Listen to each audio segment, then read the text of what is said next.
Ageless Anatomy podcast. My name is Brooke Bangart, and I am a partner and certified laser technician.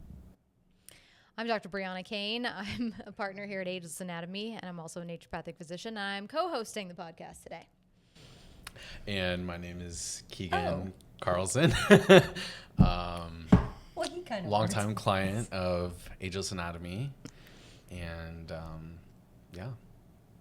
I'm excited to be here. Hey, we're happy to have you. Yeah, we are happy to have you. So when did I meet you, Keegan? I think I remember you were in film school.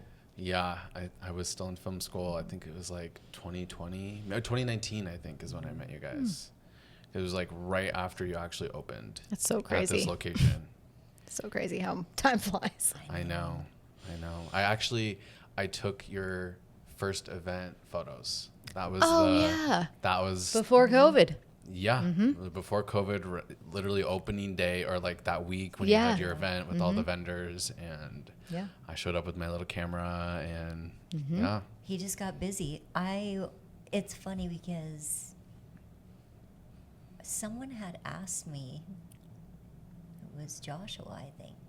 It was Joshua. Yeah, I think it was. And he said, okay, so let's go through the list. So you have a photographer, and I was like, no. And he said, oh my God, it's your grand opening. You need somebody to like video or take photos or something. And I said, oh my gosh, we were starting in like an hour. Yeah. And he said, don't worry about it. I think I can get someone. Yeah. I think at the gym, he approached me and was like, hey, are you available today? Right now. like now. Yeah, Actually, I think I like have someone for you. I'm looking at him across the room. Yeah. But, man, it's so crazy how just that one thing in your life can like completely change the trajectory of everything. And obviously, like, I finished film school and I've done a lot of content and worked with you guys for many years. But I think the thing in which I never could have imagined changing my life was like, at the time when I met you guys, I had really bad acne, and I'd always had really bad acne in my 20s, and it kind of just progressively got worse, especially through school, and then obviously when he's like, hey, there's this opportunity at this med spa opening, and then he's like, They don't have any money. They don't have any money, but they can trade. And I was like, okay, well, whatever. And it kind of just opened the door. And I had never gone to a med spa. I didn't know anything about different services or what's even out there. And obviously I know like Botox and filler and things like that. But the laser and, all of the naturopathic services that, I have learned over the years that you guys offer, it really is insane what you guys can do for people. And the things that you might not even know you need help with can really set you up for a much better life in your whole brand, internal and external. But yeah, I did so many things to help with, my acne. So tell us about those things. What did you do? Oh my gosh. What was your experience like? How long do we have? We whipped him with fire. Yeah. Literally. I know I did like the ablative halos. I've done the non-ablative halos, and I've done chemical peels. I've done the Forever Young BBL, the Forever Clear BBL, and then I got with the profractional, and then I got my blood work done by you. I did a food sensitivity. That was like probably like a year or two into it, and my results came back. I'm like highly sensitive to dairy and gluten, of course. And so then, of course, all the fun things. I know. So then literally for a whole year, I did no dairy and no gluten to see if that would help. And it didn't. It didn't do anything. I think you did blood work for my adrenals, and like I don't quite remember, but I don't think there was anything like crazy elevated. I went to an adrenal specialist, and like literally nothing nothing really did anything. I mean, the Forever Clears did help for sure, and some of the things did help, but either it was the stress of school or just my genetics or, you know, hormones or whatever, and it would just kind of come back with a vengeance. And, you know, it was like the deep cystic acne. And I mean, it was like really bad on my back. You were doing forever clears on my back. I would remember you're like, lay down.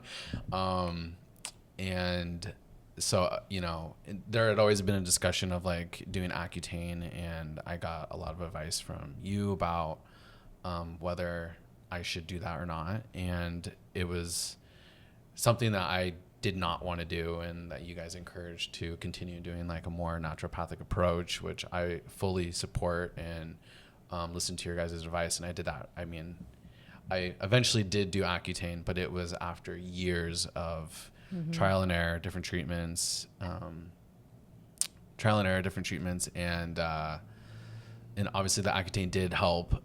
You know, it did clear everything up, but it was kind of like a last resort. And I know there's so many negative you know, long-term things about Accutane, but unfortunately I had to do it. I mean, at a point, would you say that for some people that literally do go through years of trial and error and different things, and that it is an option, even though it's not the best for you? Would you still say? I think that it's, as you mentioned, it's often a last resort, though. I think people jump too quickly to it when there's another solution. And it's, you know, for some people, there's no alternative that works, like in your case.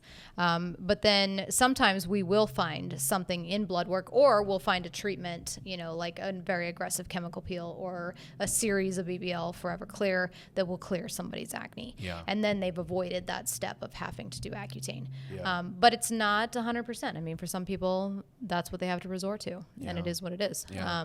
But there are other options. And so, you know, the fact that you invested the time and energy into exploring those other options is great. Although, you know, in the end, it was not the end all be all for you.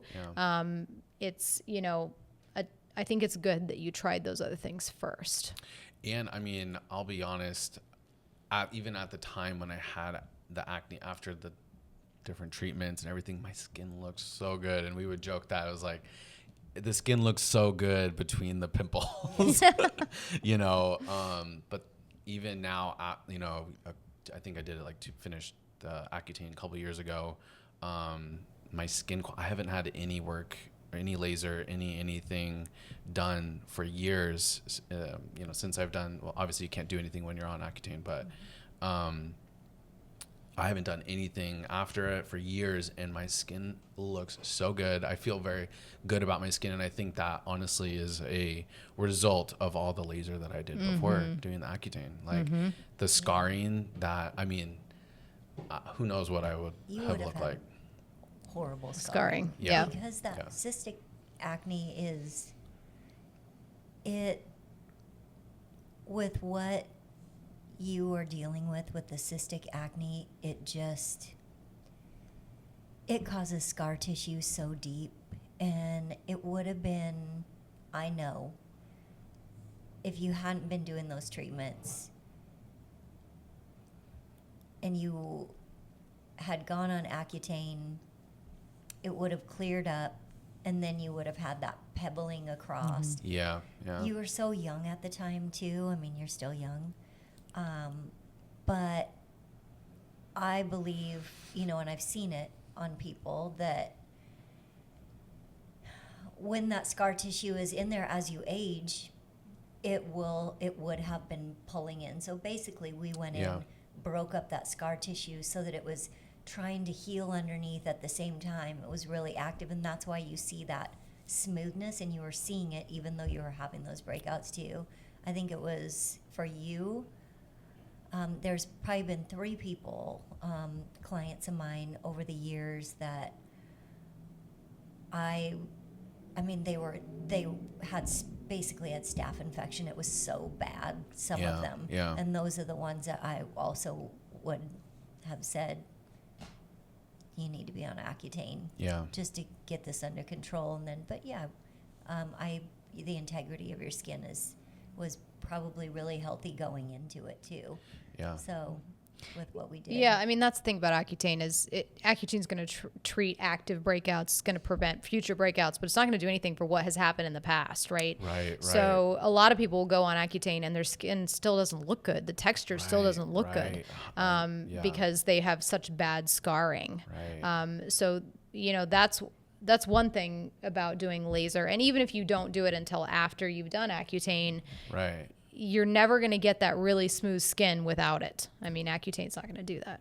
And I on its own. mean, working with you guys and going through the different treatments, but learning about the variety of different laser treatments and services that you guys offer in the with the Halo, what's the brand? The Cyton, Cyton machine. Oh my gosh, the technology, like being in film and photography and technology, just learning about what the Cyton machine can do technology wise, with the different like laser nozzle heads and how they, it really is really fascinating and super interesting that I just don't think people realize what the results can come from doing laser. So I tell everyone all the time, like, especially like the Forever Young BBL, it's just doing a couple of those, even once a year, I think the recommendation is quarterly, but even if you just do it like a couple times a year, your skin quality is improved so much. It will blow your mind in whatever you're paying for other foo-foo facials or the masks or, just that expensive dinner out, just like budget a little bit for, for that even, I mean, and there's obviously so many different things that you can do, but absolutely, it's such a small investment that will have like lifetime long impacts, that I just don't think people realize. It's so crazy. And I think it's interesting with Keegan because now that we're talking about his being on Accutane and when he brought up that he hasn't had a treatment in so long, I have clients, I actually have a gentleman that's been in recently that was on Accutane 2 years ago and his is back and doing people that have done rounds and rounds of it. I mean, we know, we've seen it before we get them, and it starts coming back, which yours, I can't believe it really hasn't come back at all because you usually do see it rebounding. I know, every time. Clients have been on Accutane. So. Yeah, I know. Every time I get like a pimple, I'm like, oh my god. Yeah. What's happening? Is it back? What is happening? What's happening? But no, yours has. Yeah, it's true. I mean, I've often seen patients who went on Accutane and they were clear for a while and then it comes back. So I think you had probably laid some foundation before you did Accutane. For sure, yeah. That prevented future breakout. I mean, honestly. And, you mentioned doing a couple treatments a year or budgeting for that. I think, yes, it's not, for a lot of people, it's not feasible to do all of the treatments that we recommend. I think if you can do something big once a year and then a few maintenance things, your skin's going to look great. Yeah. And, as we get older, and even now, this is going to be your challenge now that you're past acne, is that you get, as you're aging and your skin starts to wrinkle, a lot of people will chase that with injectables, filler, Botox, this kind of stuff. That's only going to get you so far. And so, my philosophy is, do the resurfacing, do the laser treatments, the chemical peels, whatever, and then go in and whatever's left you can address with injectables. But that's a temporary fix, whereas laser is a longer term solution. Right. I mean, we're always aging, right? And you always have to stay on top of it. But you just get more collagen production and more long-term anti-aging by doing laser, more, sort of mechanical and heat-based treatments. Yeah. And I remember something that Brooke told me years ago. I literally think about it all the time. And I when I'm telling people about you guys and just the different treatments and everything, you had said something that is so true, that it's a lot cheaper to maintain your youthful appearance than try to reverse it. 100%. And so if you can just, and even like my mom, she's in her early 60s and she's now a client of you guys. She comes in a couple times a year, if at a minimum, and she'll get something and she'll be like, oh, I don't know if I really see a difference. I don't know if it's worth it. And I'm like, if you don't see a difference that in, for this, over like a year or two, I'm like, if you don't see a difference, then it's doing its job, because you're maintaining your appearance. And as you go, especially in your 60s, later in your 60s, that's when it starts to all go downhill, right? and so the fact that you don't see any aging is, it's definitely worth the investment. Right. Prevention is key with this. Prevention. And a lot of people will come in that I treat with Botox and they'll say, oh, well, I haven't needed it up until this point. No, you need it. As soon as you hit, 25, you need it. Because if you wait until you're really seeing that wrinkling, you're really seeing those lines etched in that are there, even when you're not animating your face, that's when it's harder to get them out. You want to prevent that from happening. It's the same with your health, right? Prevention is key. You want to do things ahead of time, exercising, drinking water, getting enough sleep, reducing your stress to keep you from having a heart attack. It's the same thing with your skin. Right. Prevention is key. Yeah, I mean, that's a great way to look at it for anyone considering, and a lot of people, obviously it's like, it is an investment. It's not something that everybody can do, but everybody can, I think, to a degree. I think really drastic results are more affordable than people think. You don't have to spend the $5,000 on a soft wave and whatever. There's different steps and different well, and if you come in earlier, you don't have to invest in those really expensive treatments. You can do things that are less expensive to prevent having to have something really big done. But if you wait, then yes, you're investing in something really big that requires a lot of resurfacing and tightening and that kind of thing. Yeah. So you can do it without spending a lot of money if you start early. Yeah. Well, and that's what I always say to some of my younger clients, that, they just have to trust me with keeping the health of their tissue there, because if you never see it deteriorate, but when I now have, so I'm 57 years old. We didn't have a lot of this technology when I was younger, to where you could start with these things that are non-invasive, that really change gene expression and stop you from aging and reverse aging. And so I was one of those that started late in the game, and I always say, oh man, I'm trying to grow this tissue back, but I was one of the ones playing catch up.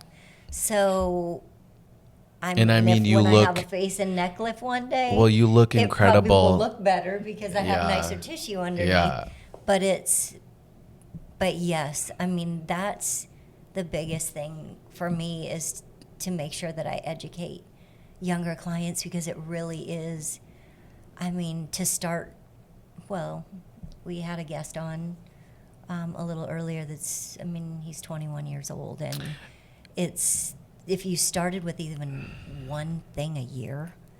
Right. Well, I was going to ask you actually, like, for people who are, having acne or anything really, at what age do you, I know, like, you're never too young to come in kind of thing, but, like, at what point do you think it really makes sense to, like, come in and you get a consultation, or whether it be someone wanting some filler or Botox, or I think honestly also the food sensitivity test that you guys offer, everybody should do at some point, because you did one, I think, at the same time as I did one, and you have like a crazy sensitivity to black pepper, right? Oh yeah, because my chef over here had to give me white pepper, right? And then I didn't like the taste of it. So, yeah, the white pepper has a funky taste, but random things like that. But that's like such a random thing that nobody would know unless you get your sensitivity test. And kids are starting at 9 years old to have acne now. That was unheard of when I was younger, even in high school. We maybe had. So it is. I think a lot of it is the food and the environment, and like she talks about. I think once you get, I would say in your early 20s would be a good time to start doing laser, chemical peels, that kind of thing. Yeah. And as far as Botox goes, I say by 25 you should be starting it for prevention purposes. Yeah. But if you've got some kind of condition, you've got a acute concern, like acne at 9 years old, then yeah, Right, we're going to right. address that. But I think that the time to start is in your early 20s. It's like, planning for retirement. If I knew to start putting money away in my 20s, oh my gosh, I'd be retired by now, right? Right. But it's the same thing with skin treatments. I mean, if you start early, you're going to look good and you're going to age a lot better Yeah. for a longer period of time. Right. Yeah. And I think it's also with some of the youngers, even just making sure that they have those healthy lessons, like brushing your teeth. It's Right. you put that skincare protocol and just get on a great skincare system for that age, just even cleansing your skin. I mean, Right. our bodies want to naturally do what it's doing, if it's bacteria and things like that, or hormones that kind of swing around when you're that young. Right. It's hard to think of it that young, because back when it wasn't that young when I was. So I guess what you call hormone disruptors and things like that in the environment possibly do that. Right. But it also is, there's a lot of kids out there that come in and it's basic face washing. Right. That Right. Isn't, that their parents don't even realize isn't getting accomplished. Right. Even when they purchase things and put them in the shower for them, they just don't do it. They don't. Yeah. And then they wonder what happened. So simple things like that. Wash your face twice a day, morning and night, kind of thing. Mm-hmm. Yeah. Change your pillowcase once a week. Yeah. And we actually have, we've developed some skincare for acne and Yeah. some of the youngers as well. There's Yeah. some pieces in that that are just great cleansers that. Do you guys have the Ageless Anatomy cleanser out now, part of your new product line? Yeah. What about retinols? I know that that's like a big. You always see it about skincare routine, building on that. My retinol that I had gotten from you guys previously had recently ran out. Is that something that most people should be trying to build into their like skincare routine? Like, how often do you do it? Like once a week, twice a week, every other day? I mean, we have some that are they're not as high potency. So we do have the Ageless Anatomy one. Actually, is a gel, so it's not real heavy. It's nice for acne, and then we have different lines that we can get people into as they're for aging type of things. But I really like the gel. It's great for everybody. Yeah. But that can be utilized every night. Oh, really? it Every starts at a night? lower Really? dose, yeah. Oh, wow. Yeah. Yeah. I'm gonna need to get some. Yeah, I mean, it's not only good for acne, but I mean, just aging in general and preventing wrinkles. Right. Blackheads, things like that. Yeah. It basically unplugs. Right. So right. it is great for teens that have, especially teen boys with a lot like of congestion. blackheads Yeah. and congestion. So it unplugs everything. So kind of like kinking a faucet, and you finally let it go, so it clears everything out. Right? Yeah. But yeah, that is safe for them. Awesome. Thank you for joining us at our Ageless Anatomy podcast. If you have any questions, you can call us at 480-925-3963.